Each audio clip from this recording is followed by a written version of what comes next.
Welcome into this week's edition of Maverick Insider. The Minnesota State women's basketball team is enjoying another strong season. I'm Rob Clark, joined alongside head coach Emily Tesi. Coach, there's only been two 2,000-plus point scorers in program history, Natalie Bramer being one of them.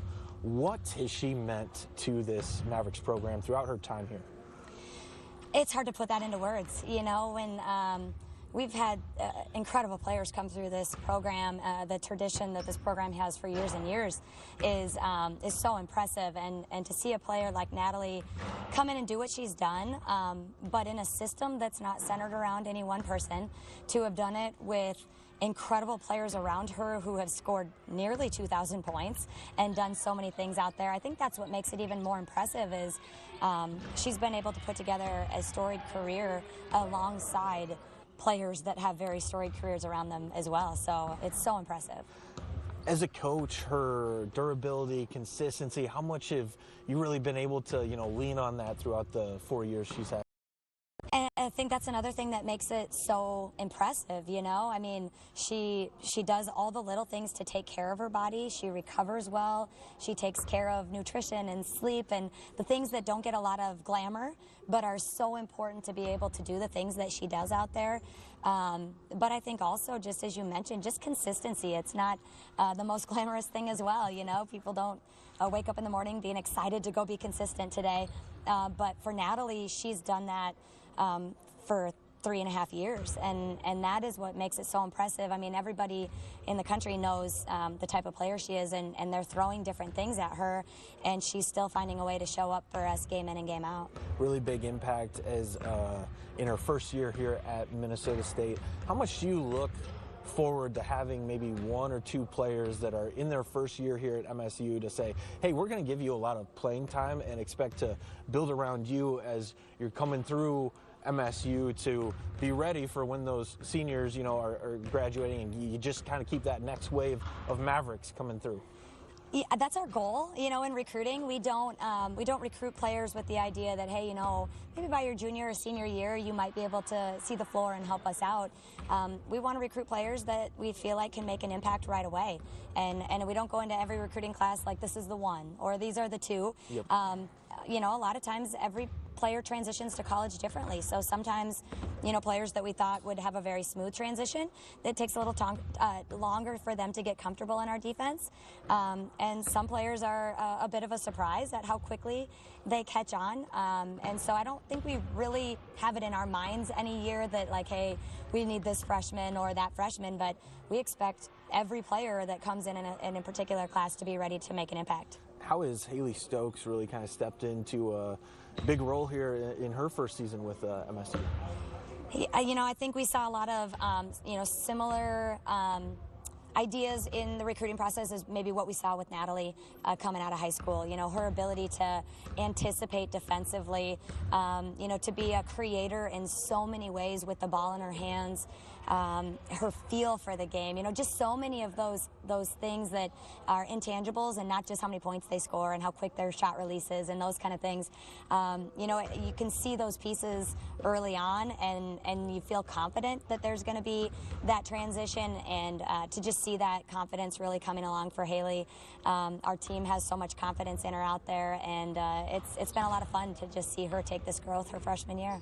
As a coach, this team is having a historic season on a lot of different accounts. Is there a message to try and keep the team maybe grounded a little bit from day to day, or are you saying, hey, embrace it, be confident, go out there and just continue doing what you guys have been doing all season long? Certainly embracing it. I think this is our goal every year, to step out here and be a team that can compete at a very high level, and so we don't want to be surprised by that. We desire that. We want to be, confident.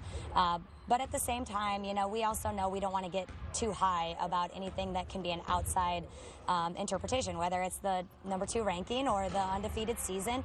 Those things aren't what we set out to do this year. So trying to put, all of our confidence in things that are outside of our control or were never our goal, that's not where our confidence comes. Our confidence comes because we know the work that we put in every day in here. We know what individual players can bring for us, and we have such great depth, and we have such trust and confidence in our system that will put us in a position in any given game. Natalie mentioned the real work comes Monday through Thursday. As a coach, to hear that, do you feel like you have, maybe, a couple different coaches on the floor as, the players that are really kind of, controlling a lot of that and everything that goes on? No question. I mean, we have 7 seniors this year. That's a coach's dream. You've got so many different lineups out there where you're going to look out there and see anywhere from 3 to 5 seniors on the court. And so there's a ton of confidence that they're going to be ready to make game time adjustments, that they're going to be ready to hold each other to a standard and accountability out there. But definitely you've got some very vocal players that we can lean on heavily with, Natalie and Hannah Herzig, Ava Steer, Kenzie Schweim. We got some players that really know how to shoulder that. They've had big roles for 4 years.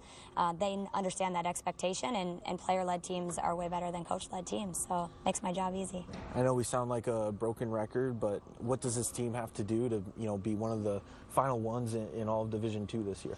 I think we just got to stay present. I think right now we know that we've taken some really great strides, but we also know we have so much room to grow. And that's a really exciting thing as a coach. We're hungry. We're hungry to keep improving. We haven't peaked out. We have tools in our belt that we're continuing to sharpen and add new tools, and that makes me really excited that, again, in some of these players' career, they're still growing their individual game too. And so if we can stay hungry in that way, I think we can continue to grow as a team, and then we'll be ready for really whatever we see down the stretch. And we know injuries happen, a couple of key players down and out, but just how has the depth really kind of stepped up and filled some of those pieces this season? I think we can look at any team that we've faced and see that they're in a similar position. Key players that are out, players that are in, that are playing through things, and that's every team in the country. About the time you start to feel like, oh, that's the reason why, well, then you start to lose your edge. And to honor those players that are out right now, it's our responsibility to carry a little bit more weight and make sure that we pick up where they left off. And so I think that's our mindset, is continuing to be loaded weapons, continuing to step up and carry a lot of weight right here, and to lean on the bodies that we have right now, and that's really important to us. Awesome. Thank you so much for joining me. You got it. Thank you. We'll be right back after the break. Stay with us.